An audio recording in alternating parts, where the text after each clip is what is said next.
राजकारणामध्ये आणि खेळामध्ये कधी काय घडेल कोण सांगू शकत नाही आहे. जिंकता जिंकता खेळामध्ये हरतात लोक आणि हरता हरता जिंकतात.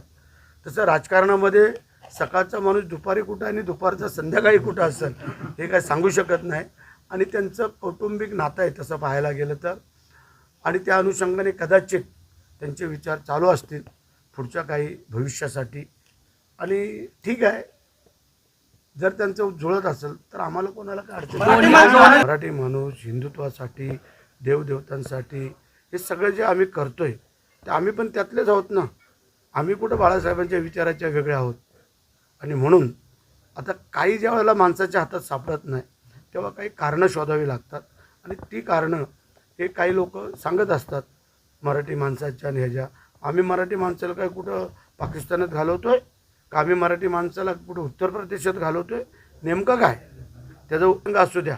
त्या प्रसंगाला शिंदेसाहेब नाही सामोरे गेले असं एखादं उदाहरण सांगा. तुमच्या आजारपणाचं असू द्या, दुसऱ्या संकटाचं असू द्या, काही असू द्या. ह्याने आम्हाला मराठीपण आणि हिंदुत्व शिकवू नये.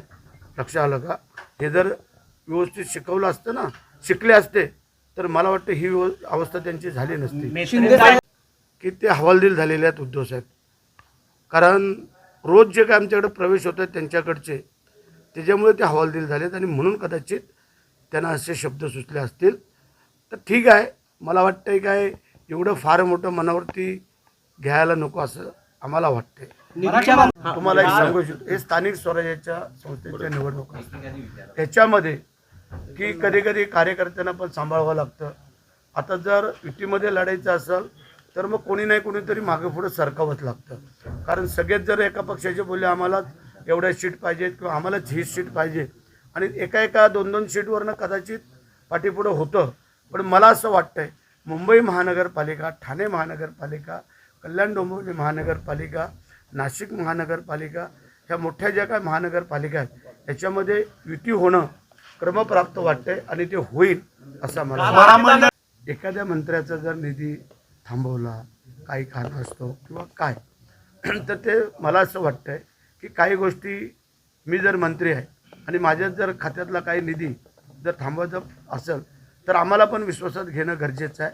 ह्या अशा अडचणी आहेत या राज्याच्या आणि त्याच्यामुळे थोडं आपण समजून घेणं गरजेचं. आम्ही समजू शकतो ना की ज्या अर्थी आम्ही लाडक्या बहिणींना सांभाळतोय, ज्या अर्थी ते पैसे आम्हाला द्यावेच लागत आहेत त्या अर्थी थोडा निधीला पण किंवा इतरही फंडिंगला थोडी कात्री बसते.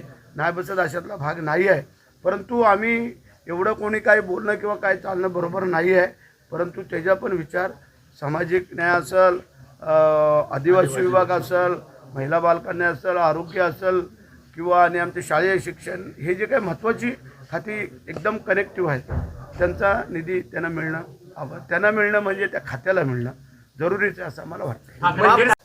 की ज्या वेळेला त्यांना निवडून देण्याचं काम दळवे असतील, रविशेठ पाटील असेल, मी असेल, योगेश कदम असेल, आपले शिवसैनिक असतील, त्यांनी प्रामाणिकपणे केलं. म्हणजे अगदी गुहागरपर्यंत.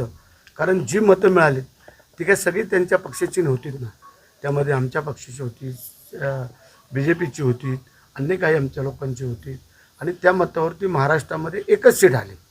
की असे नाही की बाबा त्यांच्या दुसऱ्या 2-4 सीट कुठल्या आल्यात. रायगडने त्यांची खरं म्हणजे लाज राखली हे कोणाला नाकारता येणार. दोन्ही ठाकरे आहे, शेतकऱ्यांसाठी लढणारा तो नेता आहे. परंतु संपूर्ण परिस्थिती बघून पण चालायला पाहिजे. आम्ही काय शेतकऱ्यांच्या विरोधात नाही आहे. शेतकऱ्यांना कर्जमाफी मिळावी, त्यांना मदत व्हावी, आत्ता आलेला अवकाळी पाऊस अगोदरच आलेला त्याला भरपाई मिळावी, या सगळ्या गोष्टीसाठी आम्ही कटिबद्ध आहोत. आणि तसं काही गोष्टी मागे सांगितलं सगळी सोंग आणता येतात, पैशाचं सोंग आणता येत नाही आहे. आणि त्यासाठी हे सगळे तिन्ही नेते आहेत ते योग्य निर्णय करून त्यातलं मार्गदर्शन. ABP माझा, उघडा डोळे बघा नीट.